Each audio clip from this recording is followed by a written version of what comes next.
పత్రికేయులకి నమస్కారం. ఈరోజు cargo airport వ్యతిరేక పోరాట కమిటీ ఈరోజు ఇక్కడ సమావేశాలు నిర్వహిస్తోంది. కార్గో ఎయిర్పోర్ట్కు వ్యతిరేకంగా మే 6వ తేదీన కళాజాత నిర్వహించాలని చెప్పి ఇక్కడ కమిటీ నిర్ణయించడం జరిగింది. ఈ కళాజాతలో అత్యధిక మంది పాల్గొని జయప్రదం చేయాలని చెప్పి మీ ద్వారా పిలుపునిస్తున్నాం. ఈరోజు బలవంతం భూసేకరణ చేస్తూ కార్గో ఎయిర్పోర్ట్ పేరుతోని ఈ ప్రాంత ఆస్తులన్నీ కూడా కార్పొరేట్ సంస్థలకి ఆస్తులుగా మార్చడానికి, కార్పొరేట్ సంస్థల ఆస్తులుగా బదలాయింపు చేయడానికి ఇవాళ ప్రయత్నాలు చేస్తున్నారు. ఈ రోజు కేంద్ర మంత్రి కింజరాపు రామ్మోహన్ నాయుడు గారిని కమిటీ తరఫున ఒక ప్రశ్న తెలుసుకున్నాం. మేమంతా ఏంటనంటే, ప్రజల ఆస్తులు తీసి కార్పొరేట్ సంస్థలకు ఇవ్వడం అభివృద్ధి అని అడుగుతున్నాం.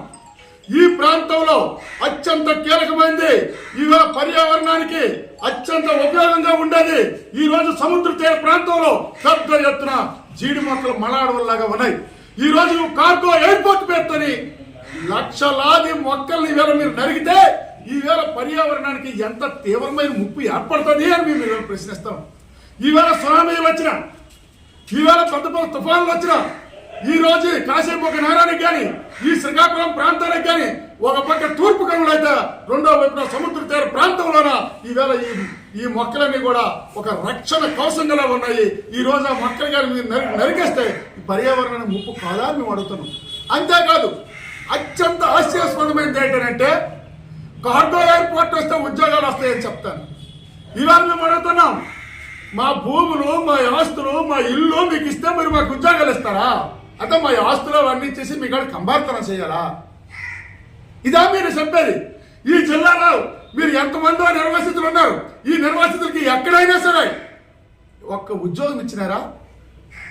చెప్పండి. అందుకోసం ఇట్లాంటి మాయ మాటలు, అబద్ధపు మాటలు అవసరం లేదు. కార్గో ఎయిర్పోర్ట్ వల్ల అభివృద్ధి కాదు, కార్గో ఎయిర్పోర్ట్ వల్ల విధ్వంసం జరుగుతుంది ఈ ప్రాంతం, ఈ జిల్లాని మీకు చెప్పదలుచుకున్నాం. మేము చెప్తున్నాం ప్రత్యామ్నాయం.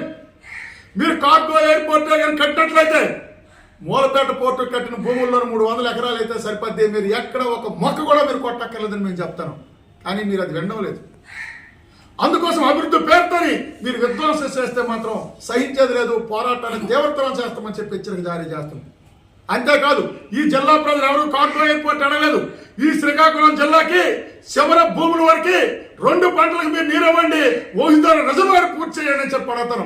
ఆ విధంగా మీరు రిజర్వాయర్ పూర్తి చేసి ఈ జిల్లాకి 2 పంటలకు కానీ ఇస్తే సంవత్సరానికి 10,000 కోట్ల రూపాయలు ఆదాయం వస్తుంది. తద్వారా ప్రజల కొనుగోలు శక్తి పెరుగుతుంది. తద్వారా ప్రజలు కొనుగోలు శక్తి పెరగడం ద్వారా అనుబంధ పరిశ్రమలు వస్తాయి. దాని ద్వారా వేలాది మంది, లక్షలాది మందికి ఉపాధి వస్తుంది. మీరు అది ఎందుకు చేయడం లేదు అని మేము అడుగుతున్నాం. అంతేకాదు, మీది డబుల్ ఇంజిన్ సర్కారు. కేంద్రంలోనే రాష్ట్రంలోనే మీరే ఉన్నారు. నేరేడు బ్యారేజ్కి గజెట్ నోటిఫికేషన్ వేస్తే అక్కడ నేరేడు బ్యారేజ్ నిర్మాణం చేస్తే ఊహిదారు రిజర్వాయర్ నీరు వస్తుంది. లేకపోతే ఒక్క సుక్క కూడా రాదు. మీరు నేరేడు బ్యారేజ్ సంబంధించి మీరు గజెట్ నోటిఫికేషన్ వేసి ఈ జిల్లా అభివృద్ధికి తోడ్పడండి అని మేము అడుగుతున్నాం. అందుకోసం కార్గో ఎయిర్పోర్ట్కి వ్యతిరేకంగా, బలవంతం భూసేకరణ వ్యతిరేకంగా, ఈ తీర ప్రాంతాల పరిరక్షణ కోసం పెద్ద ఎత్తున ప్రజల్లోకి వెళ్ళి మేము కళాజాత నిర్వహించాలనుకుంటున్నాం. దానికి విశాల మద్దతుకు ప్రజా సంఘాలు అందరినీ కూడా మద్దతు తీసుకొని పెద్ద ఎత్తున ఉద్యమాలు చేపడతామని చెప్పి హెచ్చరిక జారీ చేస్తున్నాం.